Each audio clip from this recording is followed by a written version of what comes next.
रतन नवल टाटा। सुबह से कई बार इस नाम को दोहराया जाना भी चाहिए। आखिर देश की आर्थिक दीवार से एक मजबूत ईंट कम हो गई है।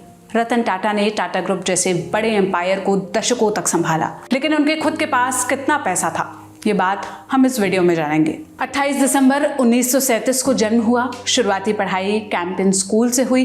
8वीं के बाद मुंबई के cathedral and John cotton school से पढ़े। कुछ साल की पढ़ाई के बाद शिमला के बिशप कॉटन स्कूल चले गए। स्कूली पढ़ाई पूरी हुई तो न्यूयॉर्क के कॉर्नेल यूनिवर्सिटी से आर्किटेक्चर की पढ़ाई की। कुछ वक्त लॉस एंजलिस की जोन्स एंड इमन्स आर्किटेक्चरल फर्म में भी काम किया। 1962 में इंडिया वापस लौट आए। इंडिया लौटते ही उन्होंने टाटा ग्रुप पर बतौर एम्प्लॉय ज्वाइन किया। उन्हें जमशेदपुर के स्टील प्लांट में काम करने के लिए कहा गया था। इस बीच 1975 में उन्होंने हार्वर्ड बिजनेस स्कूल से मैनेजमेंट की पढ़ाई की। रतन टाटा ग्रुप के काम के तौर तरीकों को बारीकी से सीख रहे थे। फिर आया साल 1991 का। रतन टाटा को बतौर टाटा ग्रुप के चेयरमैन की जिम्मेदारी सौंपी गई।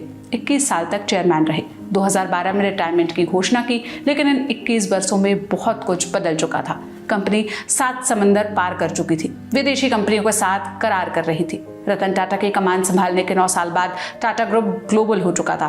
पहली डील हुई ब्रिटिश चाय विक्रेता ब्रांड टेटली से। इसी के 4 साल बाद 2004 में कंपनी ने साउथ कोरिया की कंपनी डेवू कमर्शियल व्हीकल के साथ कोलैबोरेट किया। अब तक टाटा स्टील कंपनी के ग्लोबल मार्केट में पांव पसारने शुरू कर चुके थी। 2006 में टाटा स्टील ने यूरोप की दूसरी सबसे बड़ी steel producing company Corus group के साथ काम करना शुरू किया और अगले ही साल 2007 में इस कंपनी ने कोरस ग्रुप को टेक ओवर कर लिया। ये उस दौरान किसी इंडियन कंपनी द्वारा विदेशी कंपनी का सबसे बड़ा टेक ओवर था। रतन टाटा तेजी से बिजनेस को विस्तार देने में लगे थे। 1 साल गुजरा। 2008 में टाटा मोटर्स ने फोर्ड कंपनी से जैगुआर लैंड रोवर ब्रांड खरीद लिया और मीडिया रिपोर्ट्स के मुताबिक ये डील कैश में हुई थी, वो भी $2.3 बिलियन, माने 19.3 हजार करोड़ रुपए में। इस डील की कहानी भी दिलचस्प है। अगर आप जानना चाहते हैं तो डिस्क्रिप्शन बॉक्स में इस वीडियो के आपको एक लिंक मिल जाएगा। आप क्लिक करके उस वीडियो में वो कहानी सुन सकते हैं। खैर, इन सब कामयाबियों के बाद रतन टाटा बिलियनियर्स की लिस्ट में नहीं आते। कारण अंग्रेजी में कहें तो फिलैंथ्रोपी और समझाने के लिए कहें तो सोशल वर्क या परोपकार। अगर आप रतन टाटा का नाम गूगल सर्च करेंगे तो आपको लिखा मिलेगा Ratan Naval Tata, an Indian industrialist and philanthropist. Tata Sons की 66% हिस्सेदारी टाटा ट्रस्ट को जाती है। इस ट्रस्ट से हेल्थ, एजुकेशन जैसे सेक्टर्स में पैसा इन्वेस्ट और किया जाता है और जरूरतमंद लोगों की मदद की जाती है।